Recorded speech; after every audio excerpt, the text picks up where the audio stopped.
Welcome viewers to the Personal Injury Law Show. This is the only show in Victoria that talks about personal injuries involving motor vehicle accidents, work accidents, public liability, medical negligence. My name's Tony Carbone, personal injury lawyer of over 25 years experience. With me tonight I've got John Karantzis. Hi Tony, hi viewers. And Nunso Tataya. Tony, viewers, I hear it's your birthday today, Tony. Oh, thanks mate. Happy birthday Tony.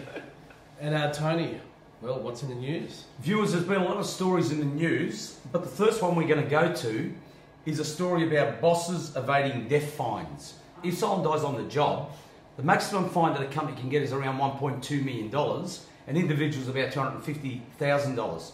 John, a lot of these companies go into bankruptcy or liquidation when they cop these fines. Tony, since 2002, 269 people, workers, have died in workplace fatalities in Victoria. Now, firstly, that's a shocking figure. Well, it's one in every 2 weeks. Basically, yes. Now, then on top of that, you've got the situation where the employer who's done the wrong thing and who's been fined are evading the fines. They're not paying their fines. It's just a shocking situation. Well, no, it's just on that. There'd be a lot of employers that are getting fined for people losing limbs. And once again, they could be pretty hefty fines. Look, Darren, that brings into another issue. The fines are, I think, are disproportionate to the actual injuries or in these cases, deaths. Some case of amputation of a finger is getting more than actual death. And Tony, we've got a situation where companies are simply closing shop, declaring themselves bankrupt, and they're avoiding fines that way. It's just shocking. And a lot of these companies, viewers, set up another company and start up shop again. There's the classic case of AAA Ozcarts. They were fined $1.4 million by the county court in 2009. Now, they haven't paid a cent, Tony. A person died at this workplace.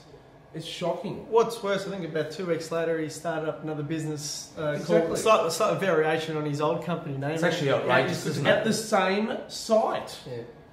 We've got a lot of clients, you and I, Tony, where people have suffered amputations, severe spinal injuries, and again, the Victorian Work Cover Authority are not even prosecuting these companies. John, it's a question of resources too, because the authority probably doesn't have enough people to get around. Well, There's a lot of incidents every day, especially on building sites and other places. I just don't think they've got the resources. they push on the worker to take care of themselves at the workplace. Well, what about the flip side of that, Tony? There is a flip side, John. It's a little bit like the Victoria Police Force too. I mean, they can only investigate so much because of limited resources. Just to follow on from this, Nons, the cost of these injuries. There's an article here that talks about a burns to the face being worth $135,000, serious head injuries $60,000, scalp $360,000, serious torso and chest injuries $80,000. Doesn't sound like a lot of money for people that are going to be disfigured and scarred for life. Look, the reality is that no money's going to be enough, but I just think it's disproportionate in terms of the amounts for those type of injuries. What's your take on it, John? Tony, these are injuries that people have for life. Now, we've got clients who've had a spinal fusion. They can never walk again properly. And the Victorian Work Cover Authority are offering them $100,000.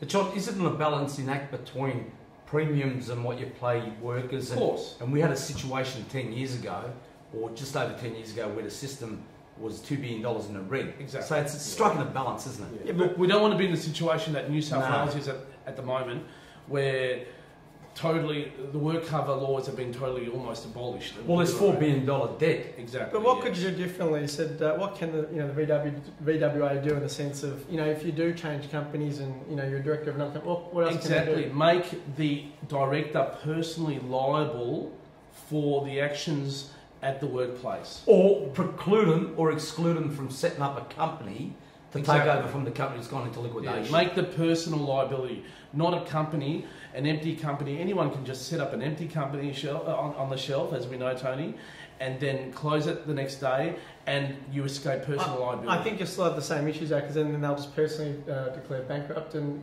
still no one gets paid. Well, I tend to agree with I'd Nancy on prefer that. that than that person cannot get a loan with a bank ever again. Yeah, that's a good point, John.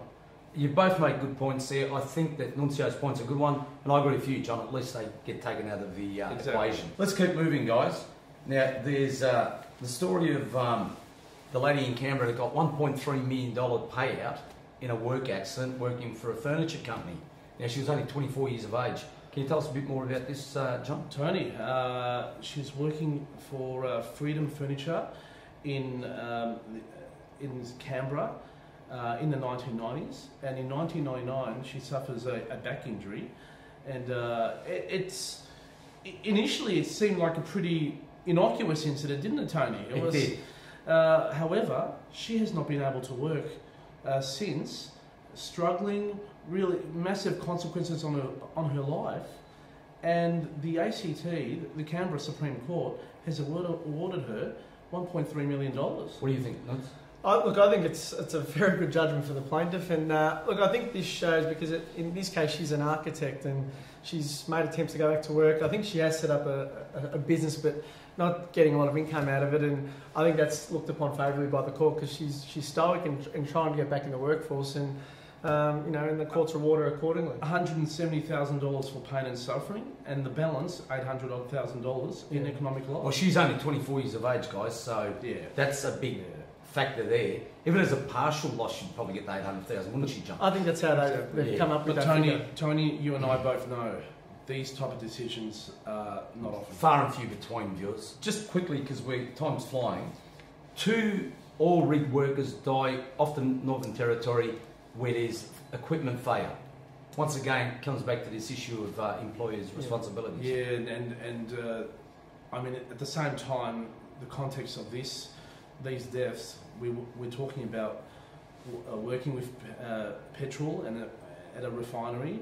It's a very dangerous place, isn't it, Tony? Nuns? Yeah, look, I said you're always going to unfortunately get some sort of incidents like this in heavy machinery such as this. Look, it's sad, but unfortunately, I think probably a maintenance. We look forward to seeing what the coroner and the investigations come up with on this one. Viewers, after the break, we're going to go to our story of tonight, which is food handlers, restaurants, shopkeepers like your McDonald's, KFC. We're going to look at their responsibilities to the consumer. So please stay tuned. We won't be long.